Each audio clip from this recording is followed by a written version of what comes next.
नमस्कार, मनीषा किचनमध्ये तुमचं स्वागत आहे. तर आज आपण बनवणार आहोत कारल्याची चटणी किंवा कारल्याची भाजीही म्हणू शकता. अगदी सोपी पद्धत आहे ही बनवण्याची आणि अगदी कमी साहित्य लागतात. फारसं काहीही लागत नाही यामध्ये. तर त्यासाठी आपण इथे 5 कारले घेतलेले आहेत. साधारण 1 पाव कारले आहेत. त्याला मी असे गोल गोल काप करून घेते. अशा पद्धतीने मी काप करून घेते आहे. आणि हे बघा इथे काप झालेले आहेत माझे तयार. मी असे साफ करून घेत आहे. त्यामधल्या बिया आणि जे व्हाईट कलरचं आहे ना ते पूर्णपणे काढून घ्यायचं. तुम्ही बघू शकता. अशा प्रकारे सगळं मी असं काढून घेतलेले आहे आणि त्यामध्ये अर्धा चमच मी मीठ टाकून पाणी ओतून 1 ते 2 मिनिट मी पाण्यामध्ये ठेवणार आहे. म्हणजे कसं त्याने कडवटपणा नाहीसा होतो. आणि आता फोडणीसाठी आपण एक मीडियम साईजचा कांदा यामध्ये घेतलेला आहे आणि 10 ते 12 लसणाच्या पाकळ्या घेतलेल्या आहेत. आता आपण गॅसवर कढई ठेवून तेल तापवून घेऊया. आता या कढईमध्ये मी साधारण 2 पळी तेल घेतलेले आहे.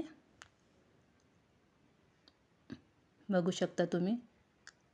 साधारण 2 पळी तेल आहे आणि तेल तापलं की त्यामध्ये लगेचच आपण जिरं टाकून द्यायचं आहे. आणि लगेच जिरं तडतडलं की त्यामध्ये कांदा टाकून द्यायचा. काहीही लागत नाही या भाजी करायला आणि खायला तर खरंच खूप छान लागते. कळवट वगैरे काहीही लागत नाही. जर का तुम्हाला कळवट वाटत असेल ना तर थोडंफार त्यामध्ये गूळ ॲड करायचा. आता आपला कांदा हलकासा ब्राऊन झालेला आहे. त्यामध्ये मी लसूण जिरं टाकते आहे.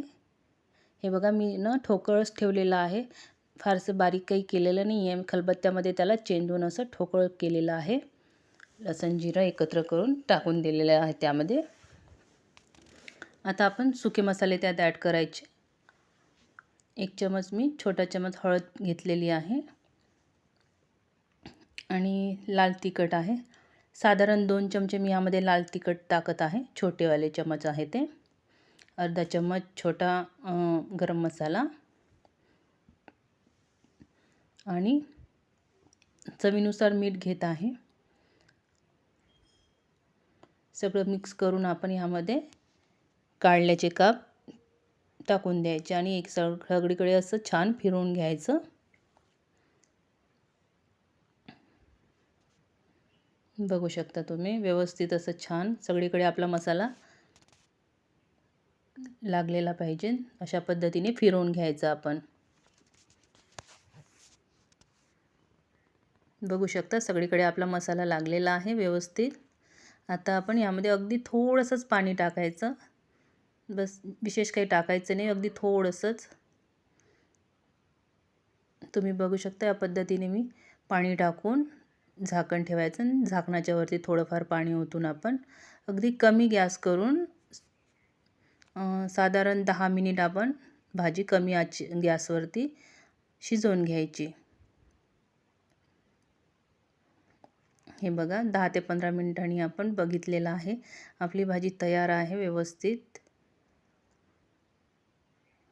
आता आपण तोडून बघूया. हे बघा आपली भाजी छान शिजलेली आहे. चमच्यानेच आपले काप तुटल्या जात आहे. तर अशा पद्धतीने अगदी सोप्या पद्धतीने ही भाजी तयार होते. खायला तर खूप छान आणि कळवटपणा तर बिलकुल लागत नाही.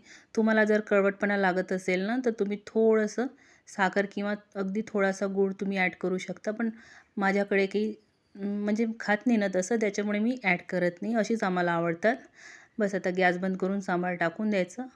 अशा पद्धतीने ही भाजी अगदी कमी साहित्यामध्ये आणि झटापट तयार होते. तुम्ही बघू शकता किती सुंदर दिसत आहे.